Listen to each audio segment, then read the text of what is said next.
Kunal. Okay, let's go to the next slide.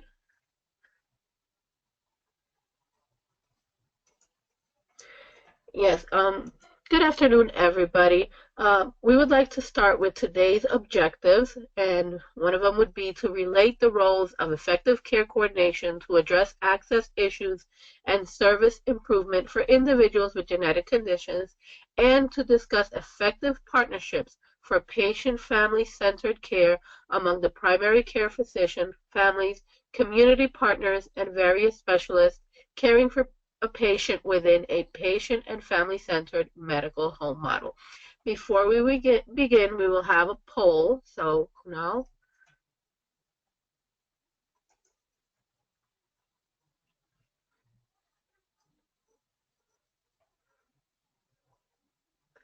So, medical home is an actual physical location. Please select one, and we'll give you a couple of minutes, a couple of seconds, actually.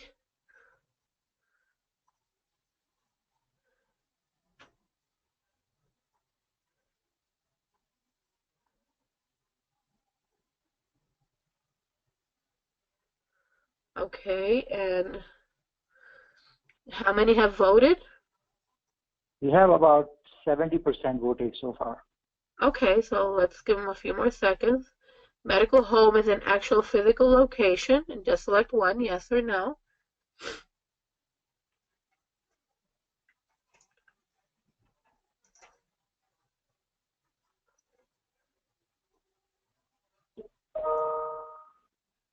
Okay. We have about 85% voted.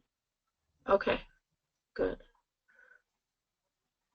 Do you want to just launch the answer so we can keep moving? Sure. Okay, so 36% of you voted yes and 64 voted no. Okay, that's good. The actual answer would be no. So let's go on to the next slide so we can talk a little bit about medical home. Okay. So just a reminder of what we mean by the terms we will use this afternoon. Medical home is an approach to delivery of primary care that is, one, patient-centered. It is a partnership among practitioners, patients, and their families. It ensures that decisions respecting patients' wants, needs, and preferences, and that patients have the education and support they need to make decisions and participate in their own care. It is comprehensive. A team of care providers is wholly accountable for a patient's physical and mental health care needs, including prevention and wellness, acute care, and chronic care. It is coordinated. Care is organized across all elements of the broader healthcare system, including specialty care, hospitals, home health care, community services, and supports. It is accessible. Patients are able to access services with shorter waiting times, after-hour care, 24/7 electronic or telephone access, and strong communication through health IT innovations. And it is committed to quality and safety. Clinicians and staff enhance quality improvement to ensure that patients and families make informed decisions about their health. And before the next slide, I believe there is another poll. Care coordination is, select one, needs-driven approach, two, team-based process, and the last one, valuing families as partners.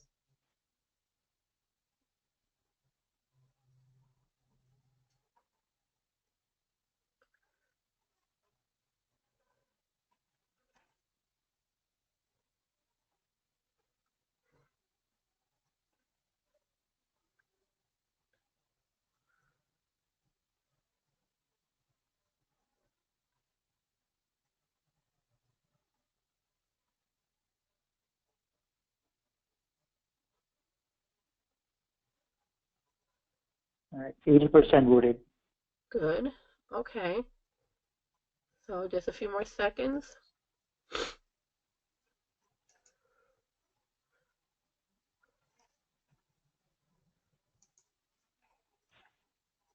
Okay.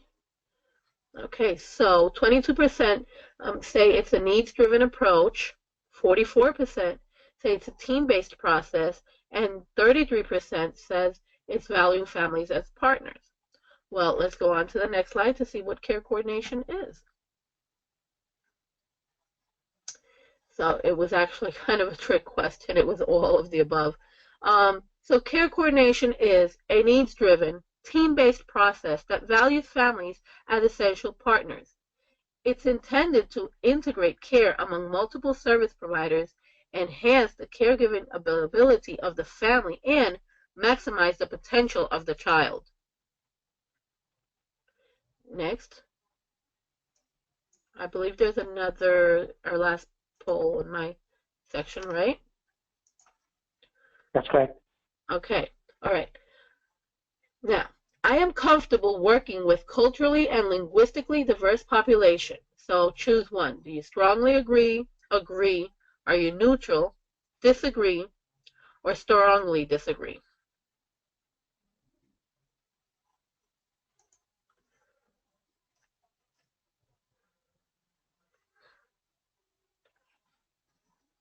Okay, a few more seconds.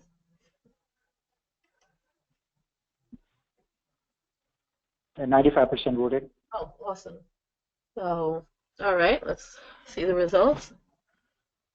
So 29% of you strongly agree, 54% agree, 17% are neutral, and nobody disagrees or strongly disagrees. Okay, let's discuss a little bit about cultural reciprocity.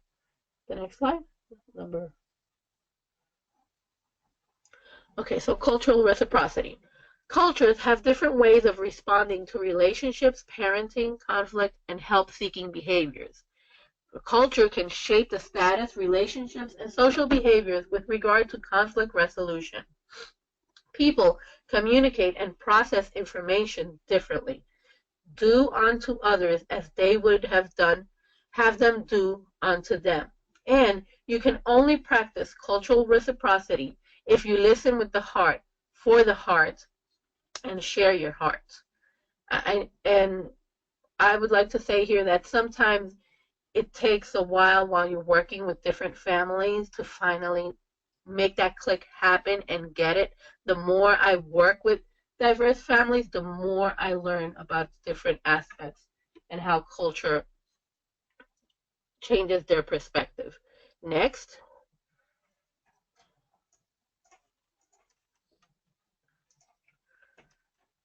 Okay.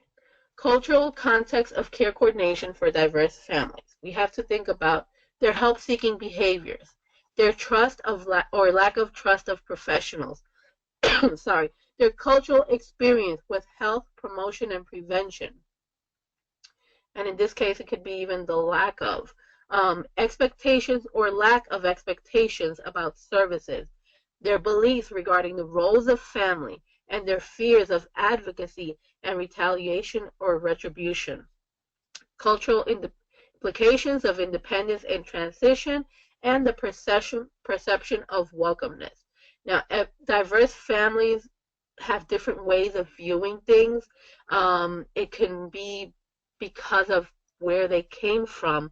Sometimes in some of their cultures, there is no health promotion, there is no prevention, or they have a lack of trust for the professional based on previous experiences. So we have to take all of these into consideration. I know that my first experience when my child was being diagnosed gave me this perception of the neurologist and psychiatrist that shaped the way I saw professionals for a while. And I had to build that trust again just based on those two experiences. But it is a hurdle that we can overcome. Next slide. And in this slide, you see the care model for child health in a medical home. If anybody's interested in receiving this as a handout, you're welcome to reach out to me or to Kunal, and we can have this. It just gives you like the whole process. It's a very good diagram where you can see how the health systems, how they're coordinated, the care partnership support, the delivery of systems, clinical information, decision support, how they're shaped down to the support of integrated community, informed active patient family, prepared proactive practice, and how all this is family-centered, evidence-based, and coordinated. Next slide. So we have to think in terms of a shift in approach. There should be a shift from servicing families to partnering with families. It has to be a shift from us versus them to us together against a problem. We have to think of families as equal partners. Their input is valuable. And I like here this quote by Henry Ford: if everyone is moving forward together, then success takes care of itself. Next slide. And family organization staff in the role of care coordinators. Family organization staff, like the ones where Dana and I work in, have a big impact on the role of care coordination. So let's talk about this. Reaching and educating families and professionals, including in underserved communities. We can help out with giving each diverse family the information and support they need, flexibility to tailor information and supports. We can share community resources by mapping and including natural supports, building the family capacity through peer-to-peer support, sharing personal stories that encourage families to believe I can do it and that there is a future for my child, helping families understand how systems work, communication and advocacy strategies available, and resources. Having worked as a family resource specialist also at the Statewide Parent Advocacy Network, I can say that this is a valuable tool for parents. The ability to match up a parent with somebody who has been through or is going through the same as they are is life-changing. When I present to parents, and especially diverse families, I always share my story because it provides them hope and a vision for the future that is different than probably what they had ever imagined. Next slide. So we have to think, where are the parents in the process? Do they understand their child's diagnosis? Do they have the skills to collaborate with professionals? Do they have an understanding of systems and services? And do they have the ability to effectively advocate within or navigate systems? Do they understand their rights and roles as a parent? Every parent, once a child gets diagnosed, reacts to it differently. I've been with parents where I can say they didn't even truly understand the diagnosis, and it isn't until it is explained to them in a way that they understand that they can actually move forward. So we always have to assess, where exactly is the family in this whole process? Some families need that space to grieve and then move forward. Others, like me, we don't even go through that process. We just go through the process of, I need to find information, I need to educate myself, I need to move forward. So we have to assess, where are they in the process? I've been with families through appointments where they're sitting there in front of the doctor and they don't ask a single question. So it's about educating parents and knowing where they're at so they can be effective partners in this whole process. Next. And here, this is one of the things we do in New Jersey, and I'm pretty sure Dana sees the same thing. Under Parent to Parent, this is also part of our Facebook page. We love this quote: once you accept that your child will be different, not better or worse, just different, that's the first step. Now, both my children have special needs, and coming to this realization was life-changing for us. When I received those first diagnoses, I did not think down the line we would be able to do certain things, including maybe riding a bike, going to prom, being part of the community. But all that changed through education, acceptance, and advocacy. So these are just a few pictures of my kids and what they've accomplished. And yes, it does include attending prom successfully actually without even an aid. So next, family organizations and care coordination. A family organization staff can enhance traditional professional care coordination. It can fulfill many functions of traditional care coordinations in a cost-effective and efficient manner. Sorry. It can build family knowledge, skills, capacity, confidence, sense of self-competence, and to parent, partner, and advocate. It can help with primary care providers to understand diverse family strengths and needs, community resources, and available services. And it can enhance the medical homeness screening and partnerships. So partnering up with your family organizations or even knowing of the services they provide is vital in all this process. We can help by building up families, teaching them, and giving them the capacity to self-advocate and go after the resources that they need. Also, in a lot of cases, these family organizations have access to all these resources. They keep tallies, they keep data where we know the resources available in the different areas. Next.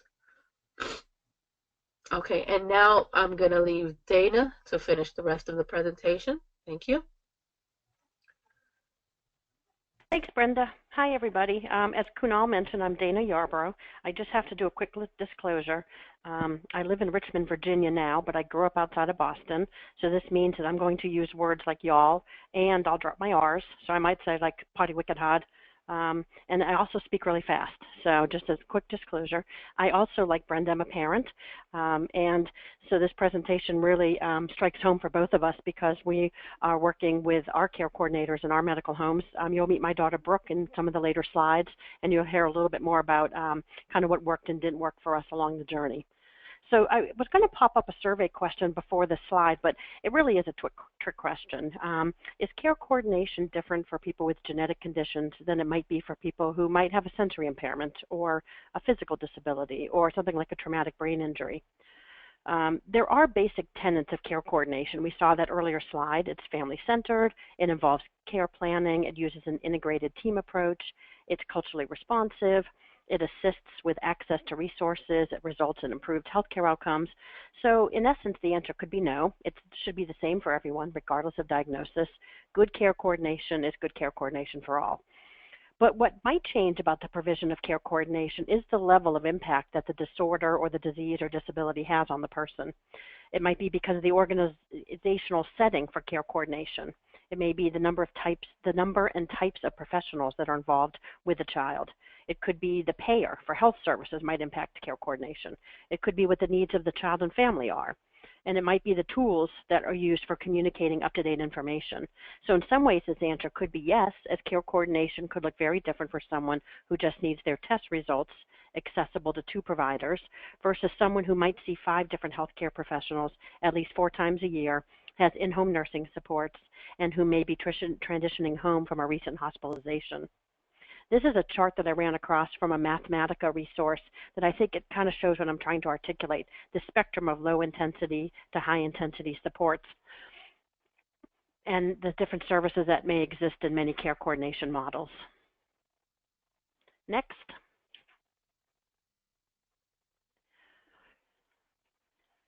So I want to go back to something Brenda talked about, this role of families. There was a study done about 10 or 12 years ago of members of the American Academy of Pediatrics about the frequency of care coordination services. While most of the almost 1,700 pediatricians that answered reported that they provide care coordination services, when asked more specifically about integrating care plans or discussing family needs, more than half did not usually provide these services. So really, was effective care coordination happening? 2 most frequently cited barriers by the pediatricians were time and lack of medical staff and community services that could provide care coordination services. There was another study done in 2013 by the National Genetics Education and Consumer Network of people with genetic conditions about their health care experiences. And that study revealed that while the majority of the respondents stated that providers listened carefully to their needs, only about 2/3 of them reported being involved as partners in their care. So while they might have been listened to, there wasn't that next step of the care planning and having their active voice as part of their taking responsibility for their own health care outcomes. And finally, there's a national survey of children with special health care needs that's conducted by the Federal Maternal and Child Health Bureau. In the 2005-2006 data collection, parents reported receipt of care coordination was one of the questions. Do you receive care coordination, your child? 47% of the parents said yes. Sadly, this percent, which wasn't even high to begin with, dropped even lower to 43% in the 2009-2010 data set. There was no answer for why this may be happening, so further examination is certainly warranted. And that's what brought me to this slide and these graphics that you're probably wondering about. I saw this phrase that families have long acted as the primary care coordinators for their child. They connect the dots. They act as air traffic controllers between home, healthcare, school, and the community. And I really thought, like, right on, amen. This is exactly how I feel, and I'm sure Brenda does. So while this is true for many families, not all of them feel prepared, have access to the resources to assist them, or frankly, even want to take their own child's care coordination on. So this is going to bring me to kind of our role for today and beyond. The next slide. A defining key component of care coordination is family-centered practices. And so I think really what we need to understand first is how families enter into relationships with professionals. And we need to appreciate how they take in their information, who their trusted resources are, and what factors most impact their decision-making. And this also includes how they're viewed by professionals. So we're going to look a little bit, delve into this a little bit deeper over the next several slides. Next slide. So what the research says about families of children with disabilities. There have been a couple studies out there looking at the factors that impact family decision-making when a child is given a diagnosis and the parents walk out the door with that prescription pad saying your child has autism or they have Fragile X. Kind of what happens next, and we wanted to know that.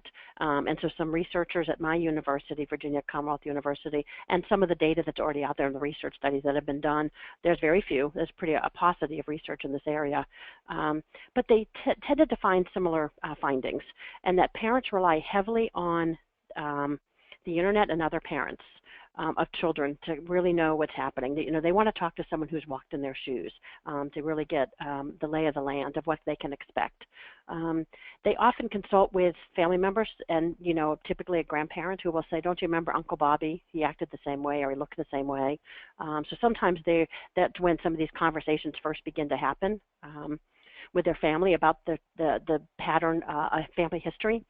And the last one is, which really came out as one of the most frequently cited factor that impacts decision-making for a family, is cultural beliefs and traditions. And I think we heard already Brenda talking about some of the cultural reciprocity and reinforcers. So we'll go on to the next slide.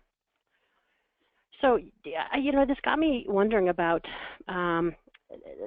what I just talked about, and then also the AAP study, the MCHB studies, that there's not enough time for care coordination.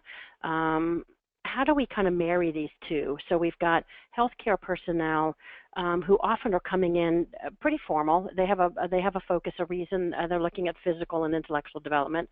And as parents, we come in very emotional. We come in kind of thinking about our child in maybe more holistic, multidimensional ways about not only their physical, but also their emotional, their mental, the spiritual well-being. We want to talk more than just our child's health and development. And so how do we kind of do this if time is an issue?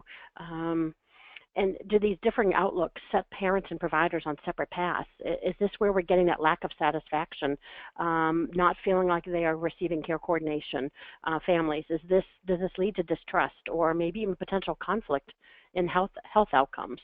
So, please feel free to use the chat box and certainly comment on this if you'd like as we move along. The next slide.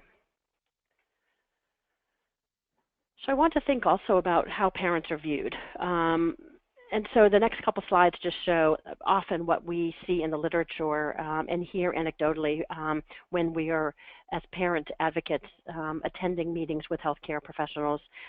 These next couple slides kind of describe what we walk away with, what we think the outcome, the view is that people, the lens from which people are looking at family. So we'll look at the first one, the next slide. We hear this a lot, that parents are stressed, and we see this in the literature. We see a lot of studies out there that are focused on parent stress. And I would probably posit that all families are stressed, whether they have a child with a disability or not. Certainly, there could be some additional stressors in life, but I don't know. It'd be interesting to see some studies that are done a little bit differently to look at stress in general to see really if there are noticeable differences. So please, again, feel free to post if you know of a study or have some thoughts on this, post this in the chat box. The next slide. Parents are also seen as being overwhelmed, and so sometimes there's a hesitancy. Either there's a perception that parents are overwhelmed and they just can't take any more news. So let's give them the wait and see attitude. Let's just say, well, let's just wait and see how he does or she does. You seem like you're overwhelmed. Let's come back in 6 months and we'll look at it again.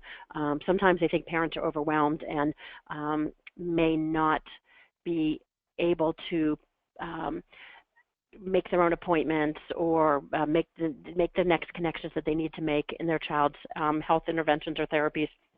And so there's a tendency sometimes to do things for parents, and so sometimes someone in the office is making the appointments, and the families aren't learning how to do this for themselves. And then this sets up kind of a behavior that families are only calling when they're in crisis and they're not taking responsibility. So you may not be able to see this really well, but I kind of love the little caption underneath the fuzzy picture, and it says that, no, this picture is not out of focus.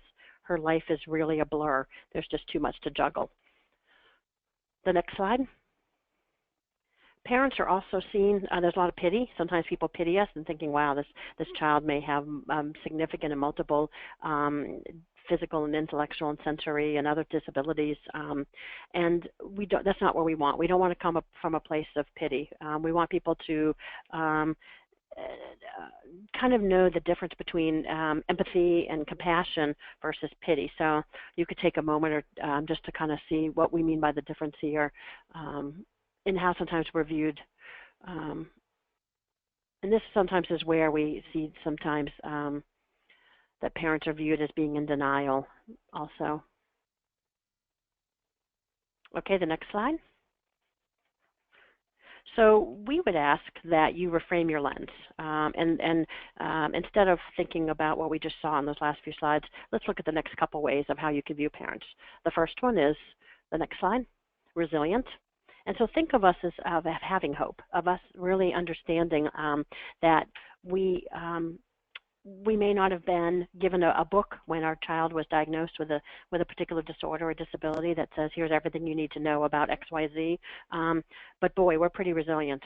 We have found ways to move forward. We found that one person, maybe it's another parent, maybe it's a family member, maybe it's our pastor, maybe it's our doctor or a geneticist, but we found someone who has been there, who we know is giving us some answers, giving us some support, and we're pretty resilient. We're getting through the days. We're making it work.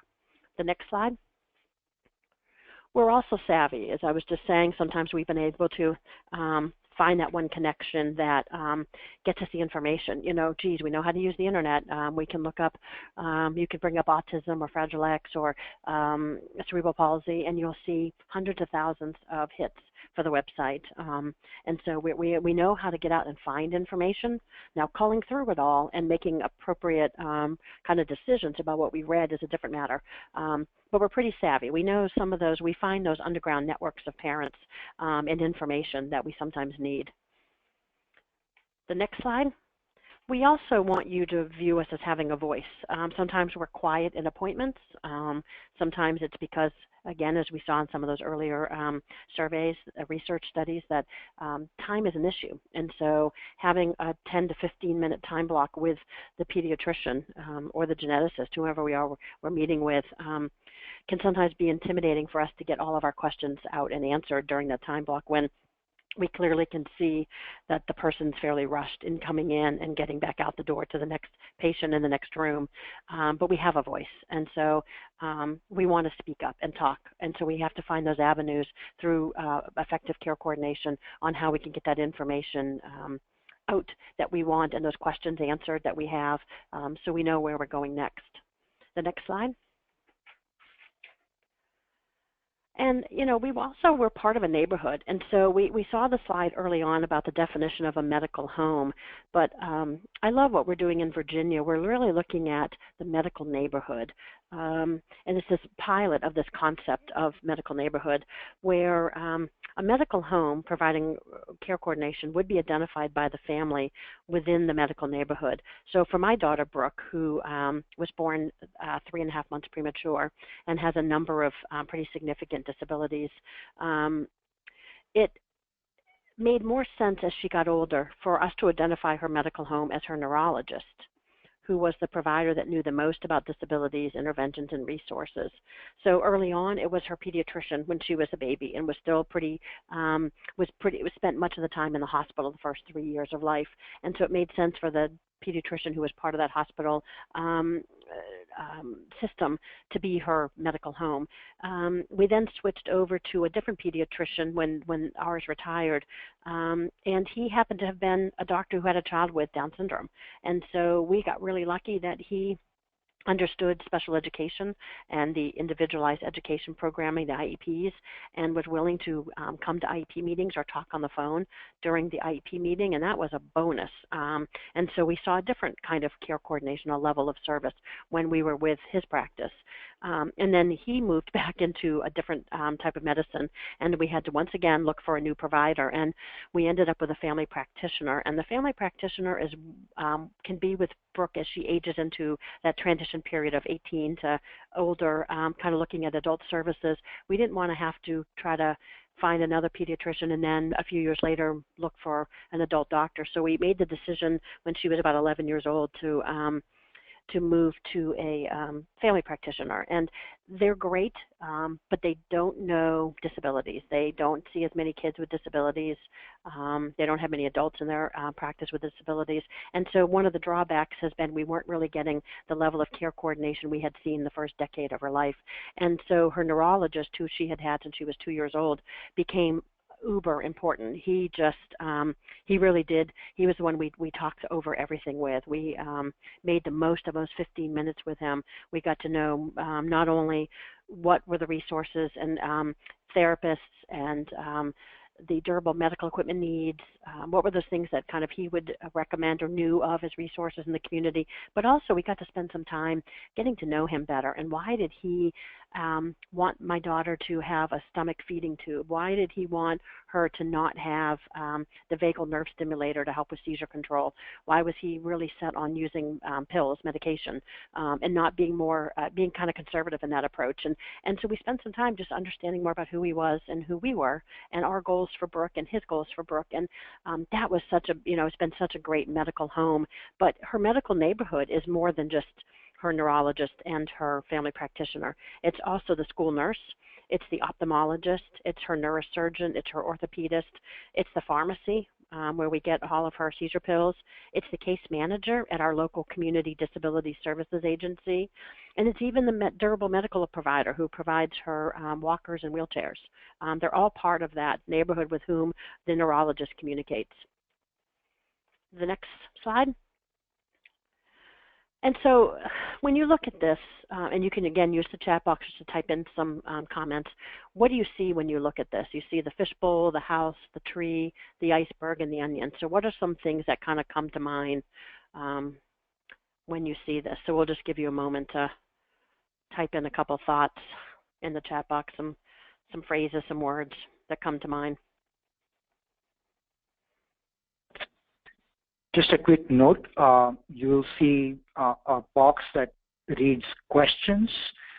Kindly use that box to type in your comments to Dana's question. So again, kind of what comes first to mind when you see the fishbowl or you see the tree, and you think again about families, and we just talked about the different lenses from where we can view families. So Dana, we have a few comments. Okay. Says fishbowl, like the child family may feel seeing all the specialists, etc. Then we have loneliness, we have layers, roots, and depth. We have the house, For the iceberg and onion, there's more than meets the eye. Isolated, the iceberg is a good metaphor for different levels of care and diving deeper. Peeling the layer of the onions, the family is more than the genetic condition. The other comment is people seeing from the outside, not understanding what is beyond the surface. And we have a few hands that are raised on the webinar. We request everybody to type in the question box so that they can read it out to the speakers. Thank you. Awesome. And Brenda typed in as well, stating about the layers and tree as a strength. Yep, that's great. So thank you all for doing that. I think, again, people caught the onion is really about the many layers we have. We're complex people. We're shaped by layers. If we only see people by the one layer, the top layer, we don't really see them for the complex person that he or she really is and what they bring to the table. With the iceberg, we see just the tip of the iceberg, yet the majority of kind of who we are, our culture, is hidden from view. The deeper the elements of the iceberg you experience, the harder it is maybe to adapt or shift. The fish and water, this is like kind of what it is. Things are kind of sometimes invisible to us. It's what we know and what we depend on is that little bowl and that water around us. It's not until we become a fish out of water that we may realize our dependency on our own cultural or personal environments.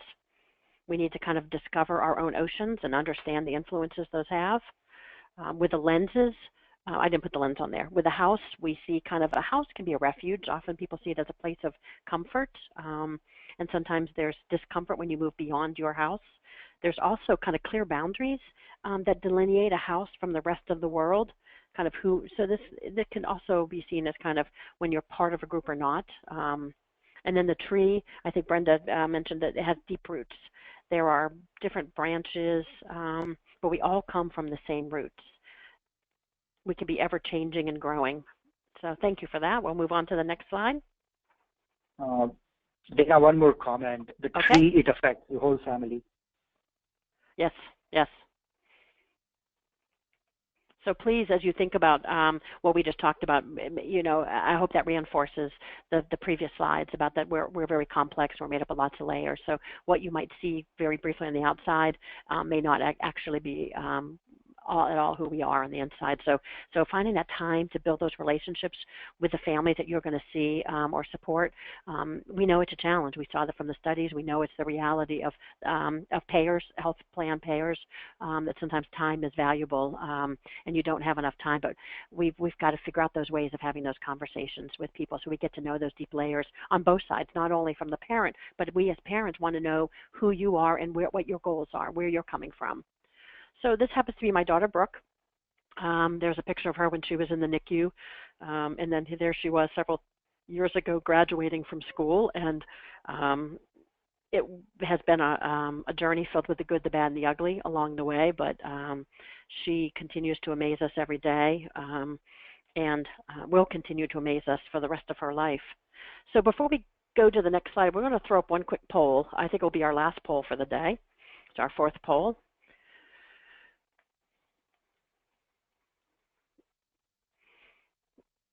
So I'm not sure if you're familiar. So if you're familiar with any of these family support organizations, select the one or ones that you're familiar with, that you've heard before.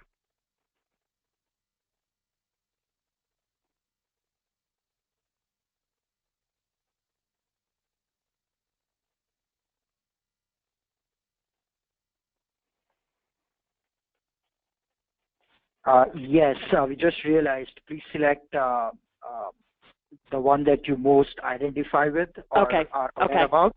The so they can only select allow one selection. So okay, sorry about that. So do we have a pretty good response that we can show the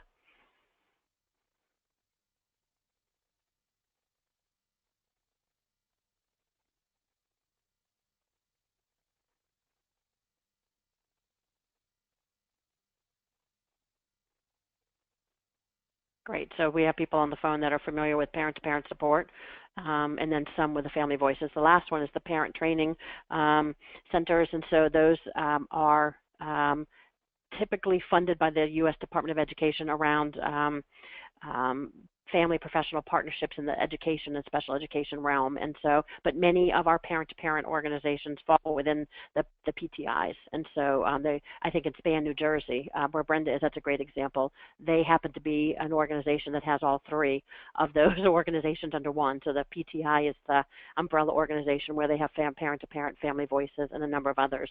That's not the same in every state, but every state does have a PTI. So great, thank you. We'll go on to so when I was showing Brooke at 2 pounds, and then she had her little fighting weight of 2 pounds, and now she's up to about 85 pounds, and she's now 22 years old. What it takes to get kind of from where she was to where she is now, we'll go to the next slide, and this will sum up a little bit of what we've already talked about and what we're going to spend the last few minutes talking about before we have questions. And one is this idea of practicing cultural agility. It really means that we would really implore you to take a really good assessment of yourself, self-critique yourself, and continue to self-critique yourself about what your biases are. You can Google the Harvard implicit test or Harvard bias tests, and you'll come up, they have some great tests online that don't work with mobile devices, but they work with regular PCs, and there's some ways just to kind of do a quick spot check of your biases, that you really think about how to fix these power imbalances with families, particularly culturally diverse families and linguistically diverse families, of when it's a lone parent at the table and there's a number of professionals, there's a perceived imbalance of power there. So how do we honor that parent voice and make that strong? Family wisdom, family experiences, that becomes what we value more than anything at times. And then also find who's out there that's advocating. Look at the groups. There are a number of cultural organizations and faith-based cultural organizations who are advocating for refugees and immigrants, Hispanic community, the Korean community.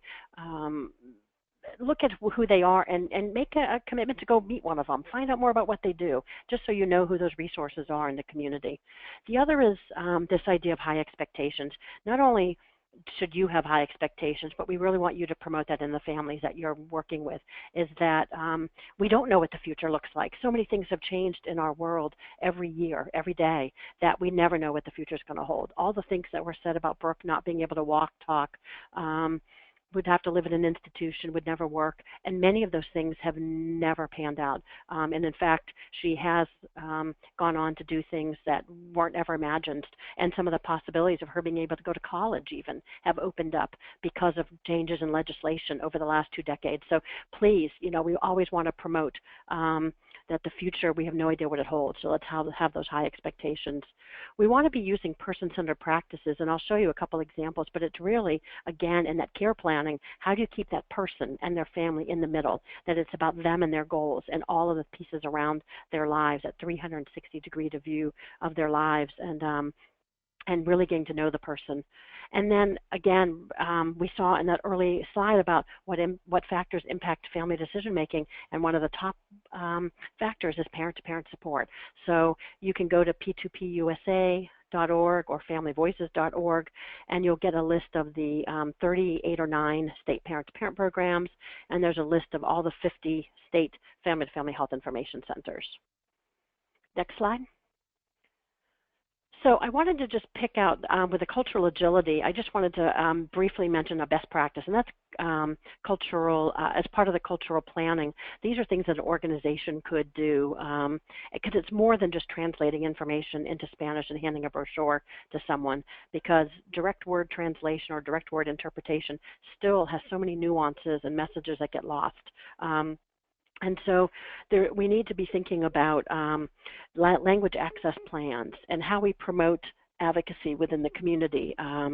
What are some of those grassroots leadership we can tap into? How do we make sure that our workforce is reflective of the people that we serve in our community? And we're still a really white workforce. And so as the hues of our communities change, we hope that our workforce also changes color. And then I want to just briefly mention cultural brokering on the next slide.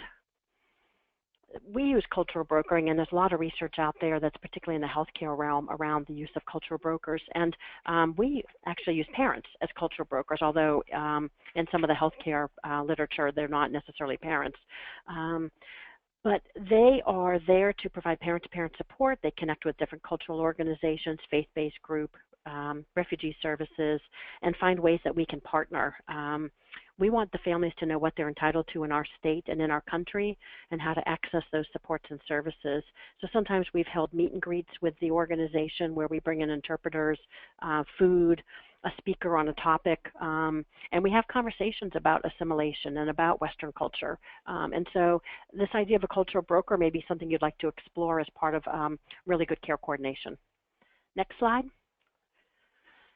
Related to kind of high expectations is one of Brooke's developmental pediatricians, when she was a couple years old, asked us where we were going. They said, you know, everyone has a, when you go on a journey, you have your AAA triptych, like you have a map. You have some kind of a plan that says this is the path I'm taking and these are the stops I'm going to make along the way. And she asked what ours were, and we looked at each other like dumbfounded. My husband and I were just barely able to get through the day with all of the oxygen and pills and therapy appointments, doctor's appointments, in and out of the hospital. And we were like, what are you talking about? Like, we need to have a plan and a vision for her. And it really, she said, the next appointment, I want you to come back and have something written out. And we did. And so I will, you know, forever be grateful to her that she spent the time asking us about this. And so this happens to be one that we did for Brooke years ago, and we updated it as she got older. And we made sure that there were copies in her doctor's office at child care centers, in her school, but because we wanted people to know our values and where we're coming from. And so this is something, again, I think that talks about how it makes parents think about the future and the expectations they have for their child. Next slide. Another way you can kind of have this conversation around families and is knowing who they're connected with, and are they isolated or do they have a lot of support? And so doing something as simple as a relationship map, and they could do this while they're waiting to see the doctor, as they're waiting in the waiting room or in the back in the room, sitting on that little crunchy bed while they're waiting for someone to come in. They could be filling something out where they put in the people that they love in that inner circle, like who are those people that they really love and couldn't live without as part of their family and maybe their friends. And then list other people they're related to. There might be their schools, their synagogues, who's paid to be in their lives, their therapists, their dentists, their doctors, their whoever else that is. And, you know, it will give you kind of an idea to see how lopsided maybe their life is. I know when we did this with Brooke when she was younger, and it continues probably today, the majority of people in Brooke's life are paid people. She doesn't have a lot of friends. She doesn't use verbal language. She uses body language to communicate, and that makes it hard to have friends because they don't really take the time to get to know Brooke. She's a good person to tell secrets to because she'll never tell them to anybody, but they don't always want to be friends with her. And she has connections in the community, but we're also isolated as a family. We don't have, all my family lives 12 hours away. And my husband's family, although they're local, don't really understand her disabilities and needs and don't really know the life we live, and so we're pretty disconnected from them. And so I think it's important to know that about a family, and that's where that then getting them connected to parent support can be so vital. The next slide. And these are just a couple examples of some other person-centered tools you could use. This is one that comes from lifecoursetools.com, and where you could have a conversation about the child and family needs. Again, thinking about, do they have technology needs? What are some of the, are they eligible for? What are some of the things that are their personal strengths? What assets do they bring? The next slide. And what ends up happening is you can build kind of a one-page profile. And so this happens to be one of Brooke that was done, again, several years ago. But we ended up with a one-page profile of having those tools.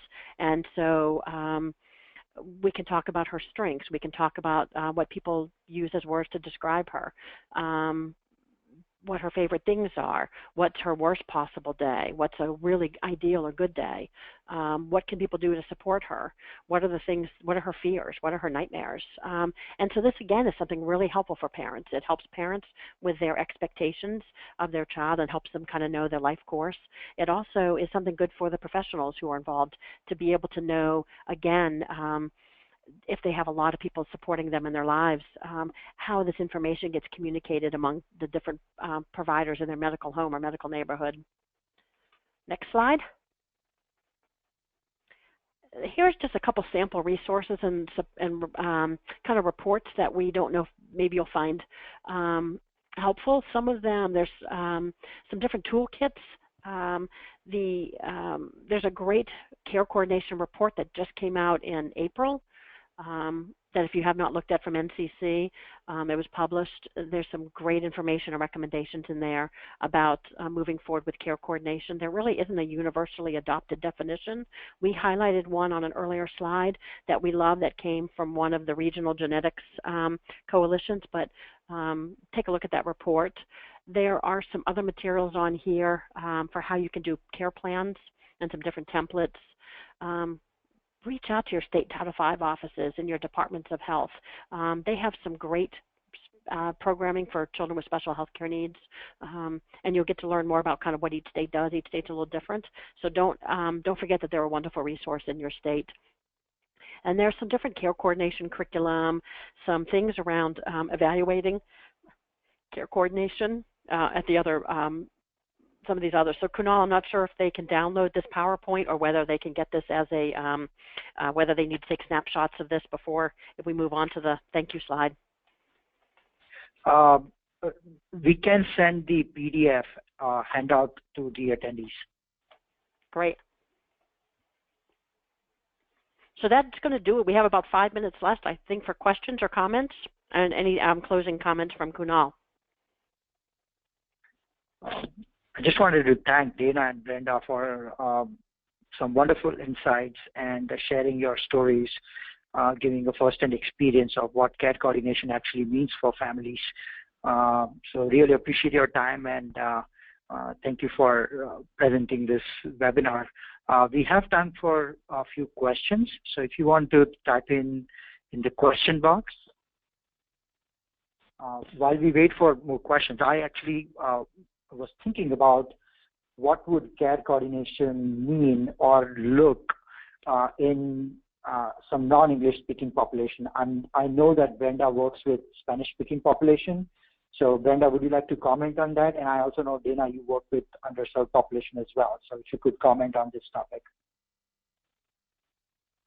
Yes, Kunal. Yes, I do work a lot with underserved populations and with the Hispanic community. A lot of them, quite frankly, don't even know what care coordination means.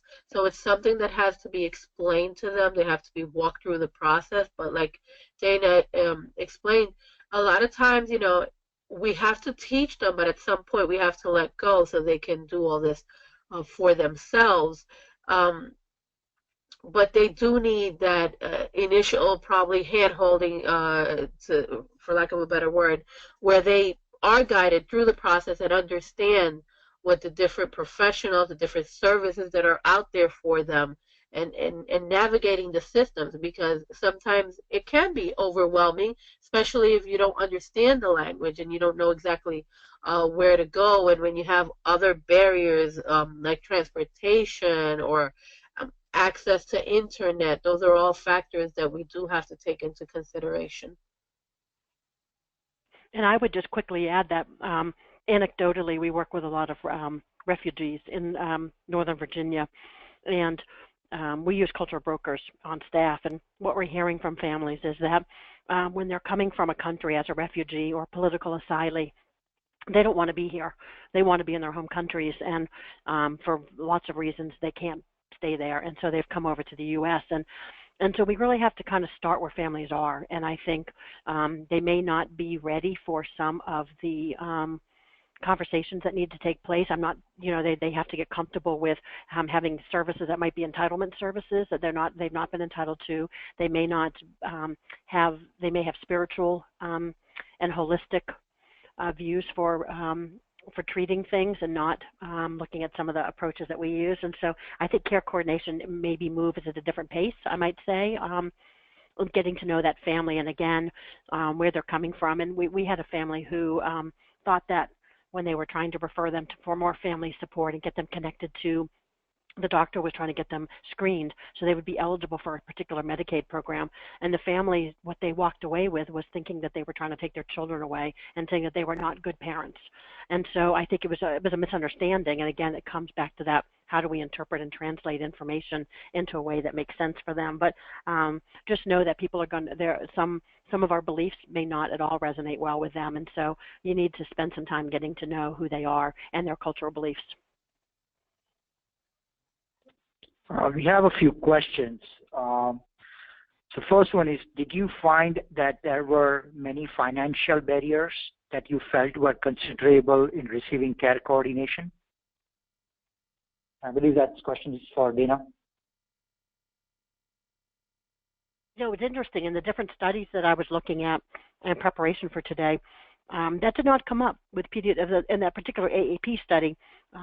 Cost of getting reimbursed care coordination. I think there's been some work done around CPU codes and other, or CPT codes, sorry, I said CPU, CPT codes and others that people can use to bill for some of this time that's being spent.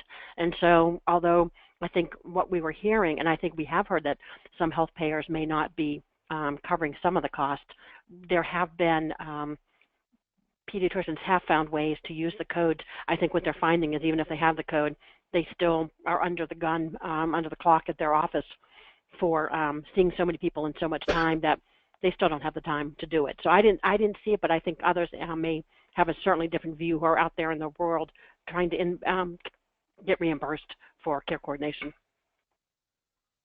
Brenda, would you like to add anything to this? That has not come across for me. A lot of the families that I work with basically have Medicaid, so the services are covered. I'm not sure when it has to do with private insurance. My experience, I did not have this when I lived in Puerto Rico, and we're talking, can't even think of 14 years ago maybe. But my experience in the States was completely different. It was shocking to me to get the letter and know that this was available. So for me, it was never a barrier. We'll take one more question. It reads, if a parent hasn't found out that their child has a special healthcare need until the child is in their teens, which happens frequently when the child has a fetal alcohol spectrum disorder, how can they go about getting care and benefits and coordination?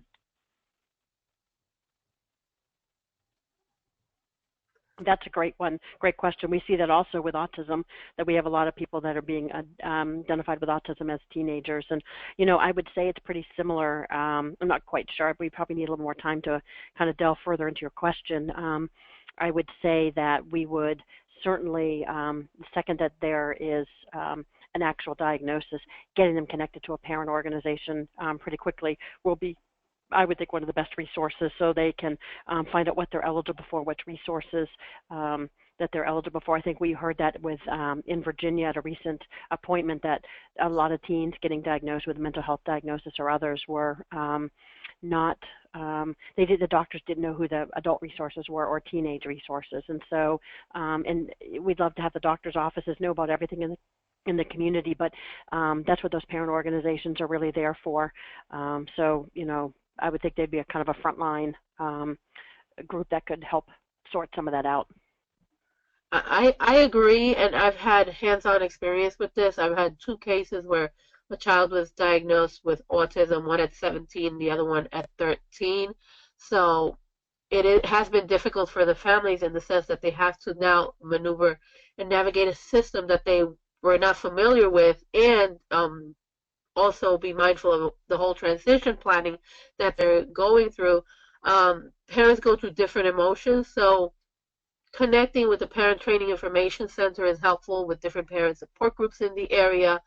Facebook is a tool that a lot of parents are using to connect with other parents, and then of course our services under Parent to Parent have been helpful. And one of these children or teenagers was actually diagnosed because the mom used to attend my workshops, and because I bring my child to these workshops, she kept looking and seeing similarities between both children. And this was what brought her to start asking more questions and get that diagnosis. It was very life-changing for both of them, but in a positive way, too. Excellent. Thank you, Dana and Brenda, for responding to these questions. And on this note, we would like to conclude today's webinar. Friendly reminder to complete the evaluation form as soon as you exit or end the webinar. And a reminder to the NIMAC GPH Fellows, please stay online on this particular platform. We'll continue with our planned activity in a couple of minutes. So once again, thank you all for attending this webinar, and thank you our speakers for your time.